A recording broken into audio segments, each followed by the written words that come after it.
Server জটিলতায় জমি কেনাবেচার দুর্ভোগ পোহাচ্ছেন গ্রাহকরা। জমি নিবন্ধন, খাজনা, নামজারি ও খতিয়ান সেবা পেতে অসুবিধা হচ্ছে। এর সুযোগ কাজে লাগে অর্থ উপার্জনে নেমেছে একটি অসাধু চক্র। জনভোগান্তির পাশাপাশি সরকার হারাচ্ছে কোটি কোটি টাকা রাজস্ব। যশোরের ভূমি অফিসে গত কয়েক মাস ধরে কাজ নিয়ে গেলেই সার্ভারের সমস্যার কথা বলে ফিরিয়ে দেওয়া হচ্ছে গ্রাহকদের। এতে জমি বেচাকেনা সংক্রান্ত জটিলতায় পড়তে হয় ভুক্তভোগীদের। অভিযোগ আছে সুযোগটি কাজে লাগিয়ে একটি চক্র মোটা অঙ্কের টাকার বিনিময়ে সমস্যার সমাধান করে দিচ্ছেন। যাওয়া মাত্র ভাই এখন না তখন, আমার সময় নেই, আমার করতে পারবো না, তা করতে পারবো না, অথচ দেখছি আমার পরের ফাইল, আগের ফাইল তো গেল, পরের ফাইলগুলো সে করে দিয়ে আসছে। নায়েব অফিসে গেলে যদি টাকা দেন আপনি তাহলে ক্লিয়ার হয়ে যাবে, আর যদি টাকা না দেন তাহলে এরকম আপনার টাকাটি থাকবে। সফটওয়্যার পরিবর্তন হয় কিছুটা সমস্যা হলেও সমাধান হয়েছে বলে দাবি কর্মকর্তার। খাজনা নেওয়াও শুরু করেছি, এটা নিয়ে সমস্যা হচ্ছে না। তো আশা করি যে আরও কিছুদিনের মধ্যে এটা আরও দ্রুত করা যাবে, যেহেতু নতুন একটা ভার্সন নতুনভাবে আসছে। লক্ষ্মীপুরে গত এক সপ্তাহে সদর সাব রেজিস্ট্রি অফিসে দলিল হয়েছে মাত্র 57টি, যেখানে প্রতিদিন 50-এর বেশি দলিল করা হতো।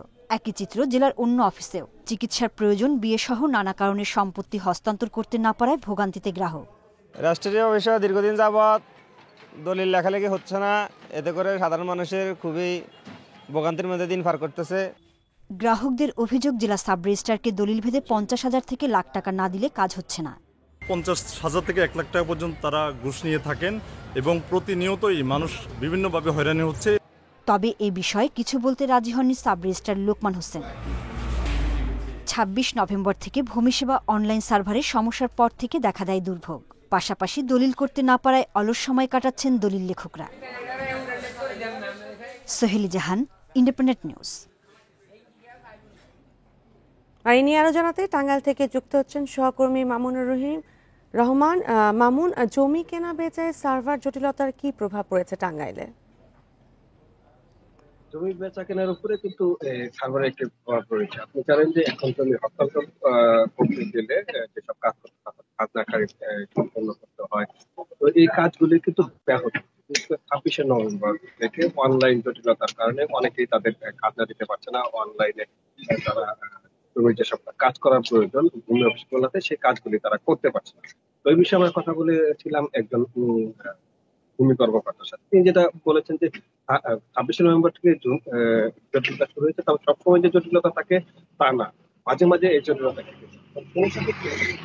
যেহেতু মাঝে মাঝে চলে যাচ্ছে, সেই সময়টাতে কেউ কেউ অনৈতিক উপায়ে এই কাজগুলি সম্পন্ন করতে পারে।